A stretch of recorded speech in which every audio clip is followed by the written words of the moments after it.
Hello Year 12s. One of the things that people really enjoy about Christmas is giving and receiving gifts. Well, here's my gift to you. And the best thing about this gift is you don't even have to unwrap it. It's a video on corporate culture. There are two important factors that affect the success of a business. These are stakeholders and corporate culture. In this video, we're going to be looking at corporate culture. Now, there are three things that you need to do while you're watching this video. The first is to take the very best Cornell notes you can. The second is to use the pause and rewind functions. Pause this video if you need time to take notes. Rewind this video if you've missed any information and you want to listen to that information again. The third thing you need to do is have your vocabulary sheets handy in front of you so that you can include in it the definitions of any important terms as well as the definitions of any other words that you may be unfamiliar with. There are then three things you need to do after you've watched this video. The first thing is to read the pages from the textbook referred to on the first slide and supplement your notes with any information from that reading that you think might be useful. The second thing you need to do is to draw up a table in your summary book that I'll describe later on in this video. And the final thing that you need to do is to complete the worksheet that sets out specific questions about the content of this video. This will be a good test of how well you have understood this content. The learning intentions for this video are set out on this slide. Please make sure that you write these learning intentions in your Cornell notes. The first learning intention is that you should be able to describe corporate culture, both official and real, and strategies for its development. The purpose of this video is to assist you to achieve this learning intention. The second learning intention is that you should be able to propose and justify management strategies for developing corporate culture. You will be able to achieve this learning intention by completing the worksheet on corporate culture that is attached to the Compass learning task for this video. Well, let's get started. The first question we have to answer is, what is corporate culture? Well, here's a definition of corporate culture. Look down the left-hand side of your vocabulary sheets, find the term corporate culture, and write this definition in there. Corporate culture is a system of values and beliefs shared by the people within a business that reflects the shared commitments and expected standards of behaviour of the people within the business. Once you've written this definition, please highlight the word shared. Whenever you're asked to define corporate culture, make sure that you include in that definition the concept of corporate culture being a shared system of values and beliefs. The next question we have to answer is, why is corporate culture important? Well, there are three reasons that a positive corporate culture is important for a business.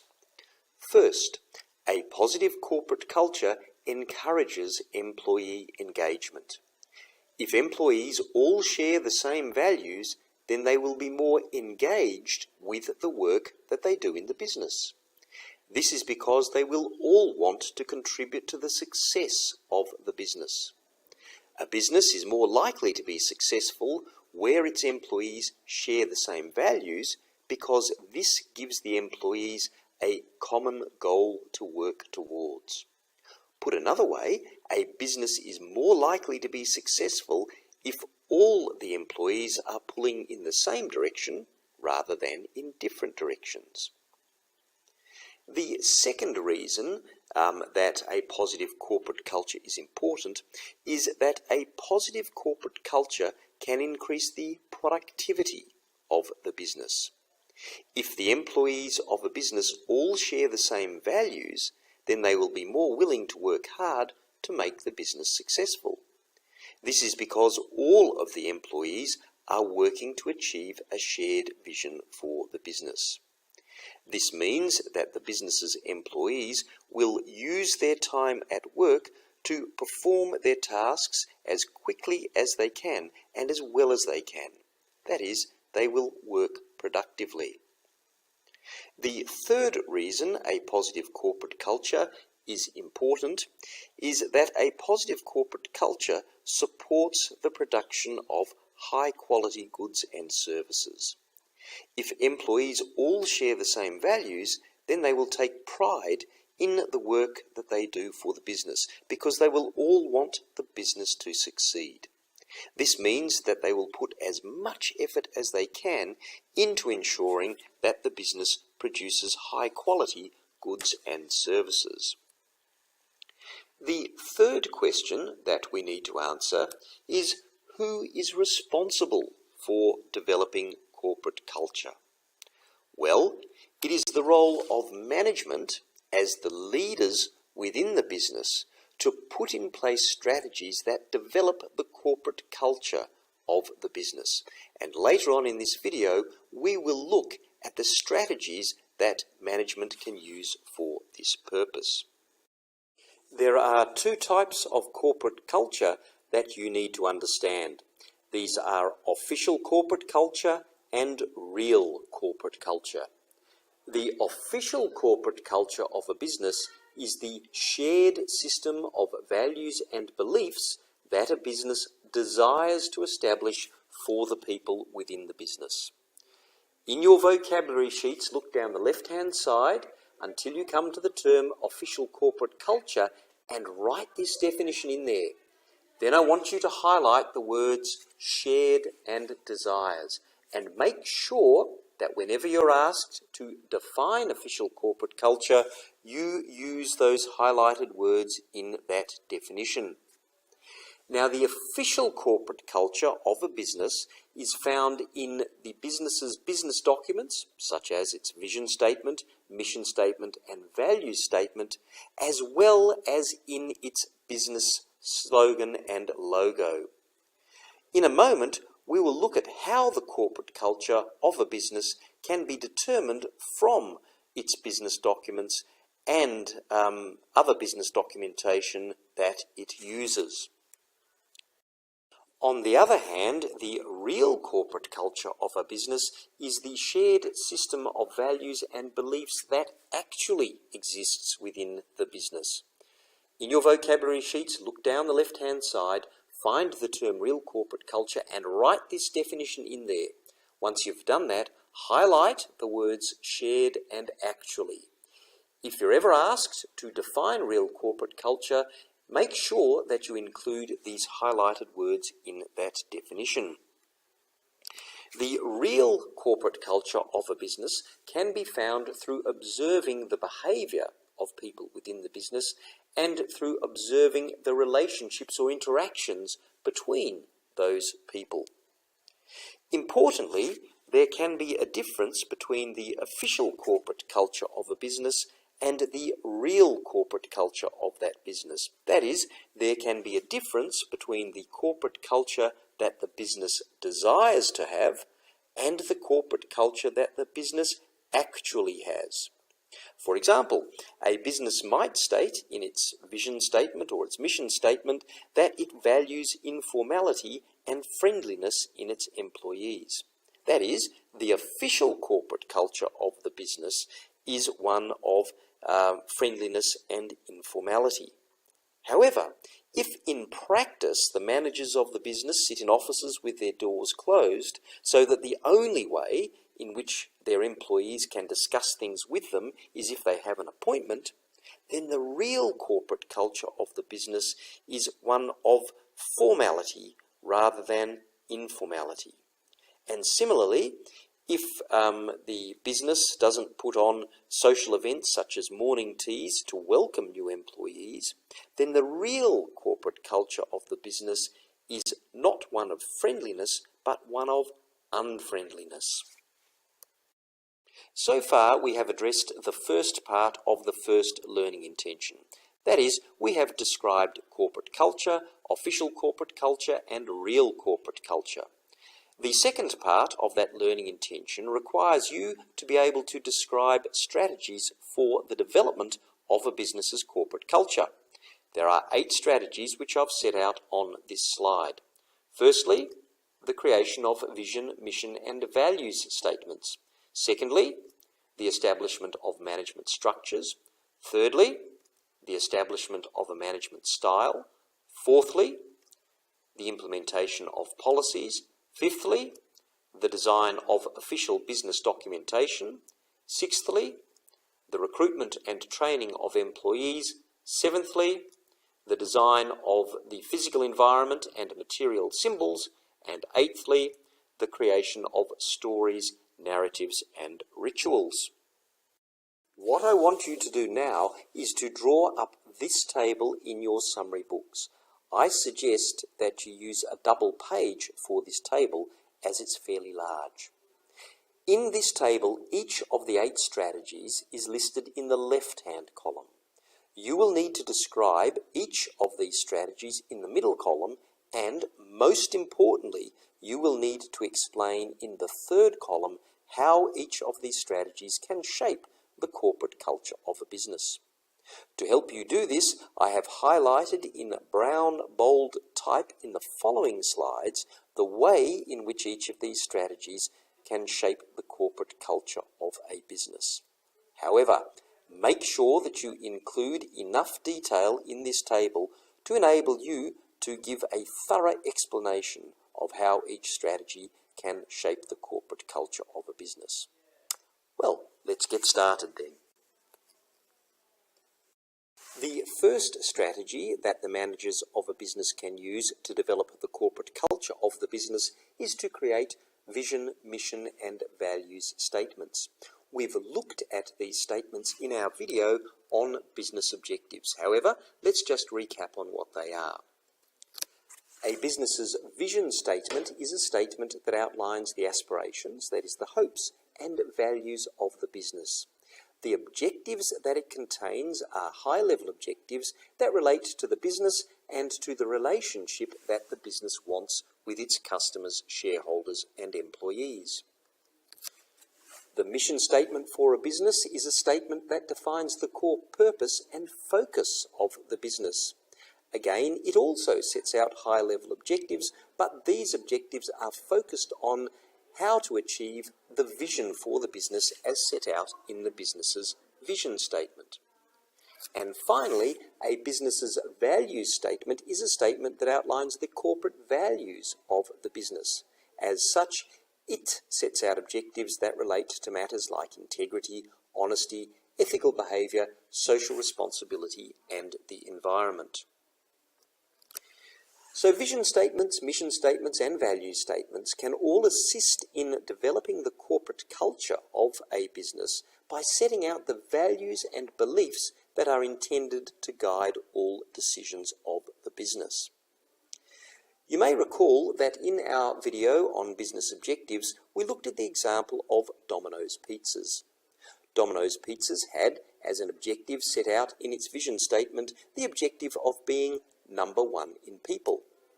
In its mission statement, it had an objective that its employees should have fun. So the vision statement and mission statement of Domino's Pizzas set out the official corporate culture of Domino's Pizzas, which is that its employees should enjoy working in the Domino's Pizzas business.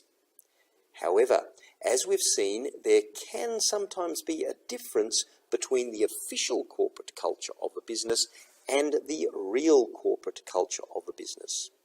So, for the real corporate culture of Domino's Pizzas to match its official corporate culture as set out in the vision and mission statements, then it's necessary for Domino's Pizzas to take concrete action to ensure that its employees enjoy working in the Domino's Pizzas business. For example, the business should do things such as treating its employees ethically, that is, making sure that they receive good pay and that their working conditions are satisfactory. The business could also ensure that its employees have a reasonable work-life balance. That is, that people aren't put on 18-hour shifts, for instance. The business could also hold social events where employees get to know each other and enjoy being in each other's company. And finally, the business could achieve its objective of having employees enjoy working at Domino's Pizzas by structuring teams in which employees work. So, whilst vision statements, mission statements and value statements set out the official corporate culture of a business, there's more work that needs to be done to ensure that that official corporate culture translates into the real corporate culture of the business.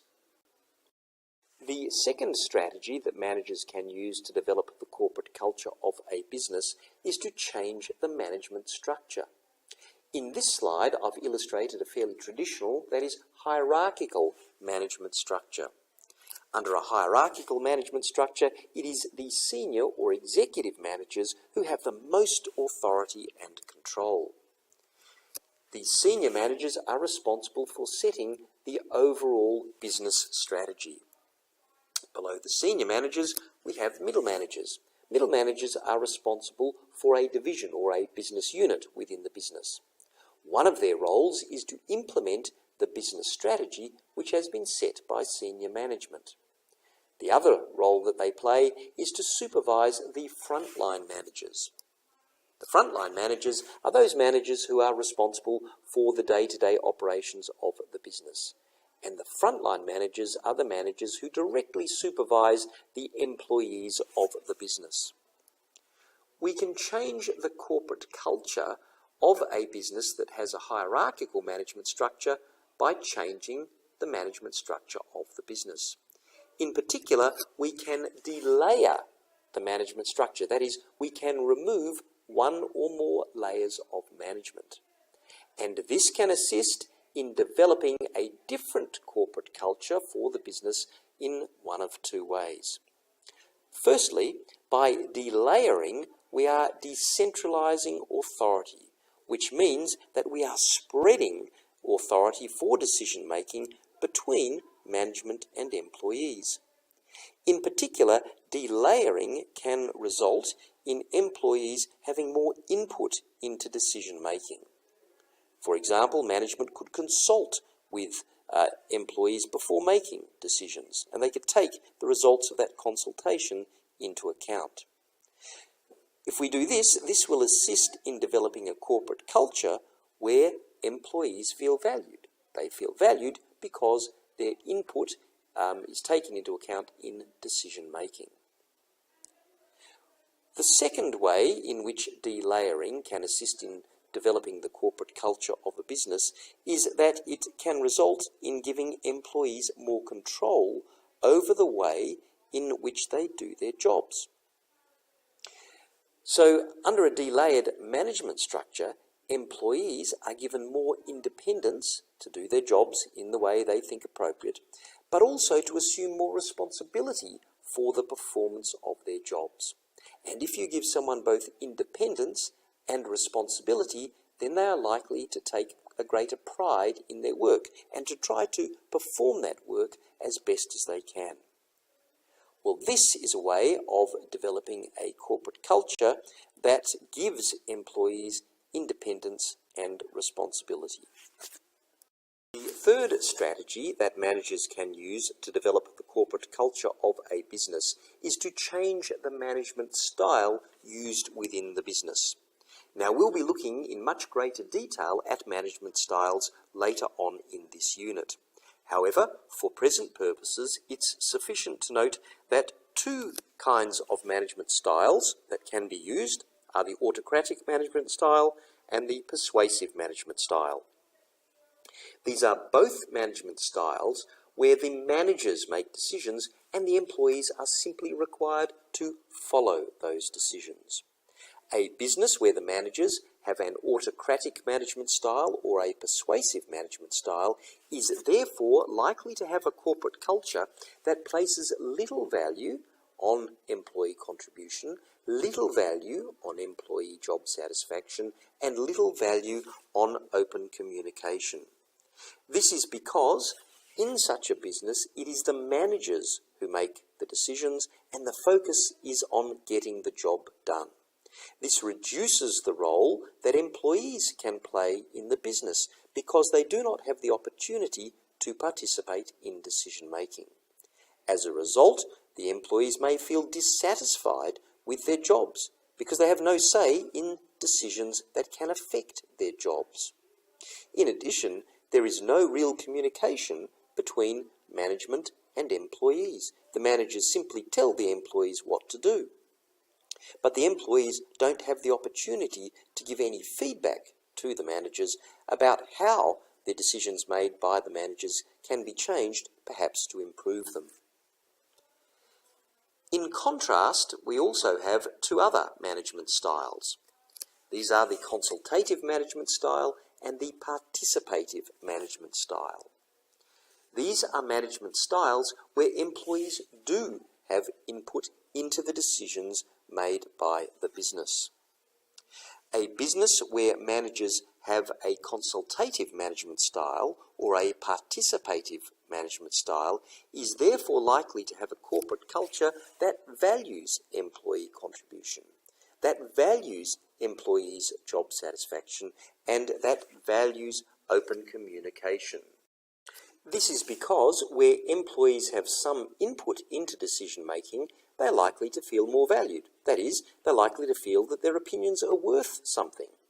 As a result, they're likely to feel more satisfied in their jobs. And this is reinforced by there being open communication between management and employees. Managers communicate decisions to employees, but employees are also able to give feedback to managers on those decisions and the ways in which those decisions can be improved.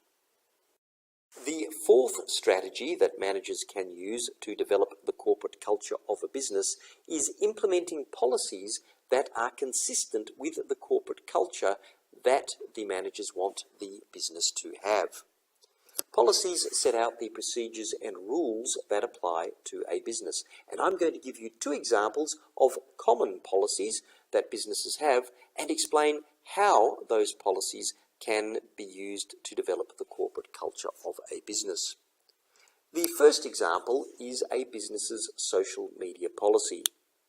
The social media policy for a business sets out the expected standards of behaviour by employees when they are using social media such as Facebook, Twitter and YouTube. For example, a business's social media policy might ban employees from using social media during work hours.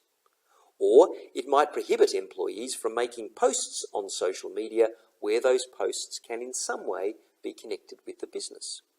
Or it might prohibit employees from using social media to make adverse comments about fellow employees.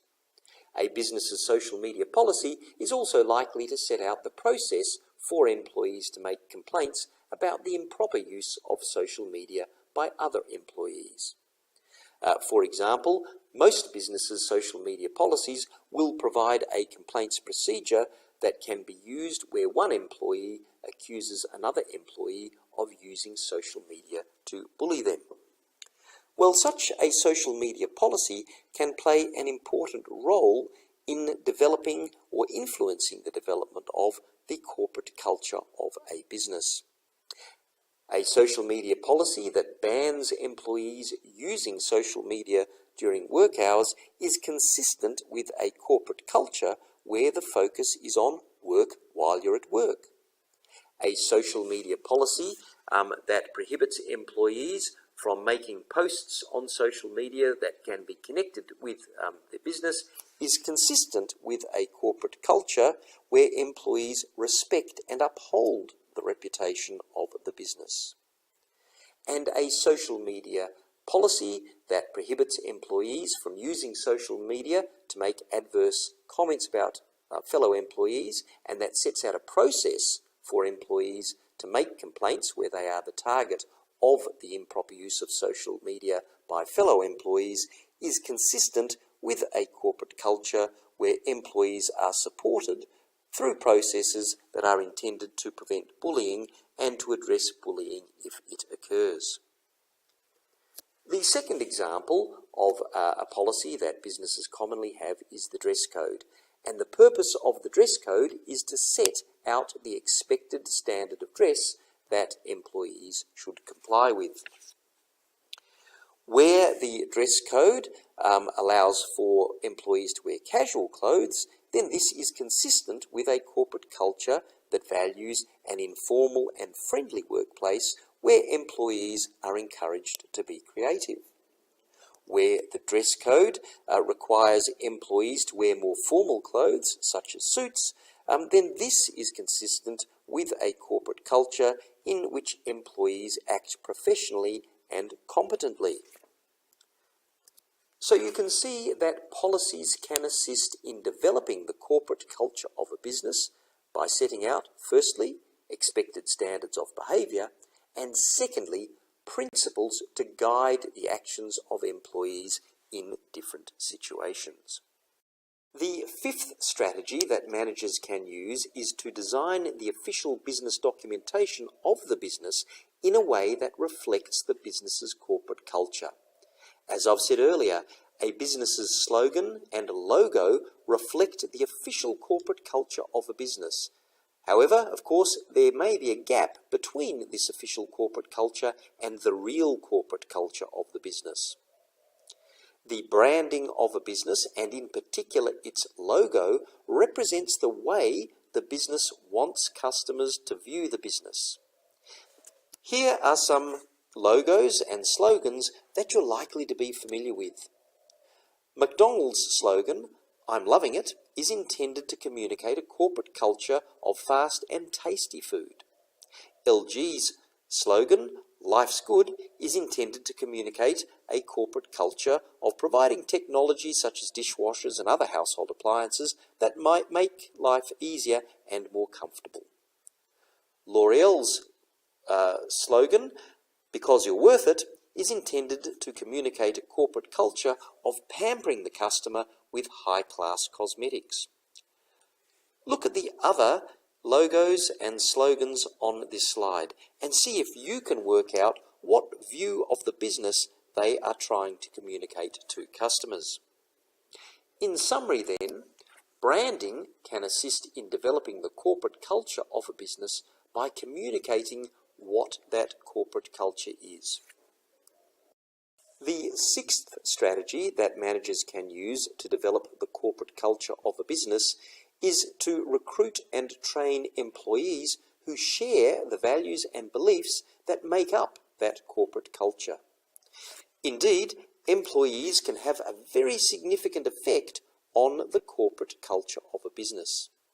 This means that it is important that the business recruits employees who share the values of the business, or at least who are willing to be trained up in those values.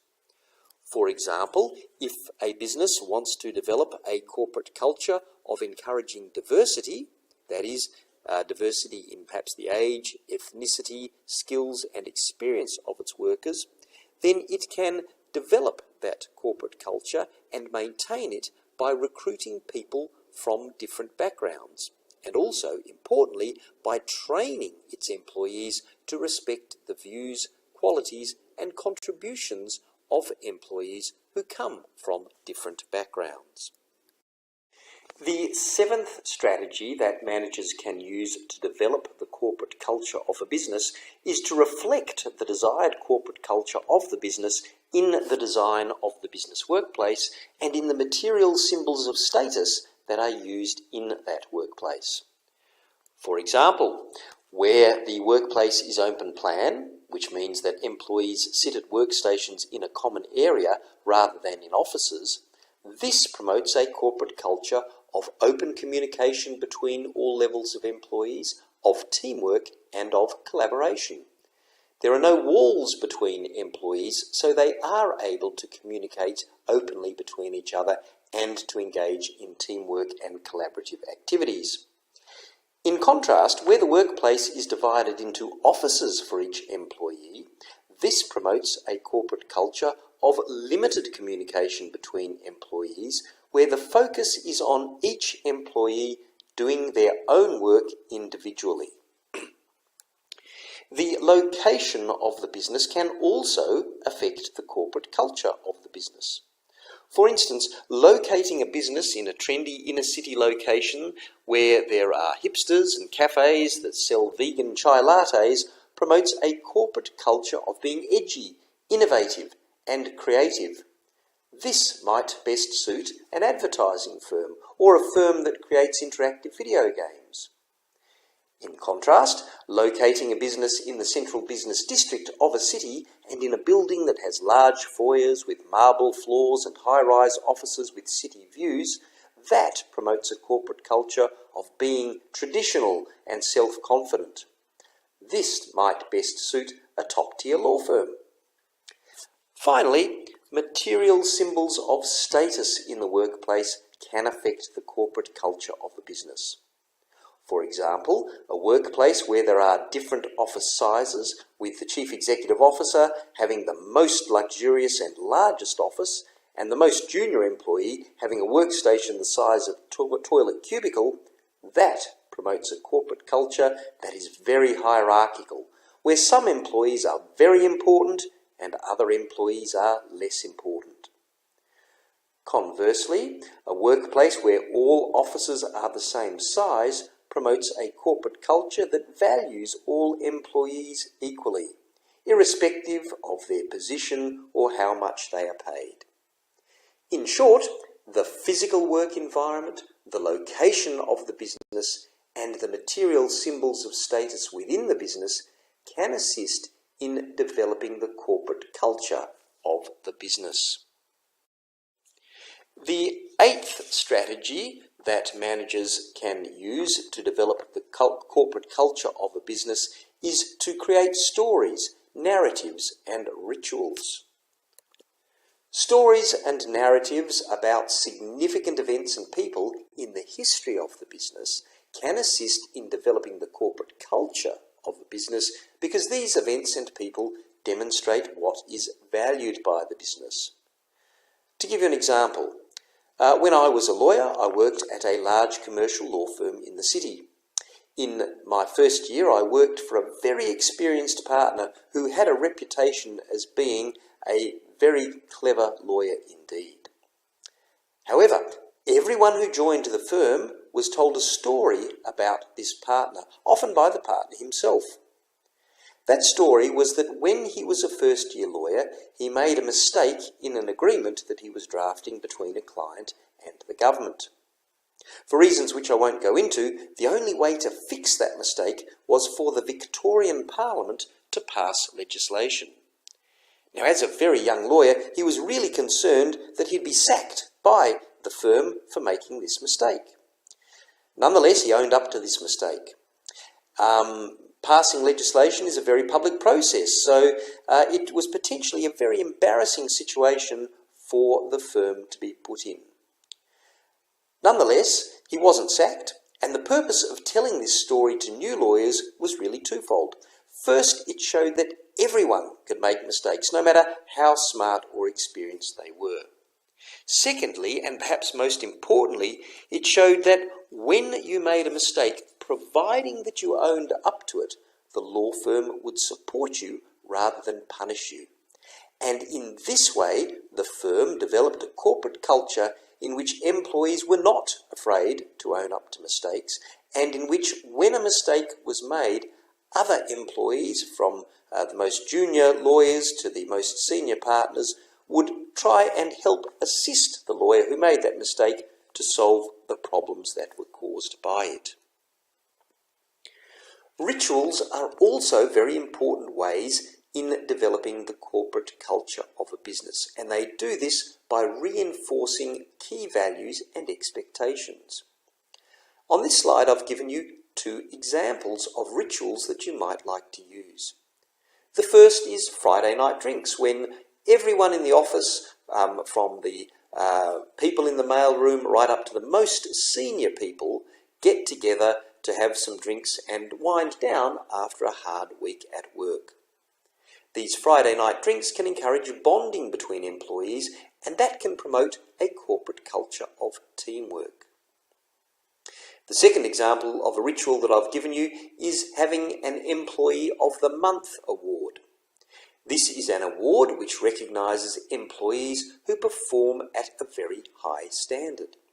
And the purpose of this ritual, that is the purpose of recognising one Employee of the Month every month, is to promote a corporate culture of exercising initiative and ensuring quality of work. In other words, the Employee of the Month award holds up a model employee and encourages other people in the business to copy what that model employee is doing in terms of the way they exercise their initiative and the quality of the work that they produce. Here we have a comic strip which suggests yet a further way of how managers can develop corporate culture. I'll leave you to read this, but I'm not suggesting in any way that this is a strategy that you should write about in a SAC or an exam. Okay, that brings us to the end of this video. You should now be able to describe corporate culture, both official and real, and strategies for its development.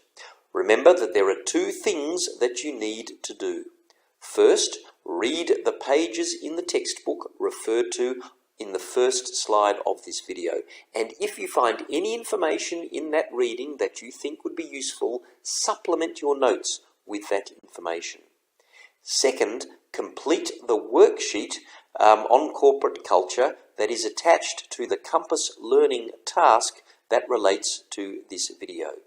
By completing the questions in this worksheet, you will be addressing the second of these learning intentions, which requires you to be able to propose and justify management strategies for developing corporate culture. Thank you very much for your attention.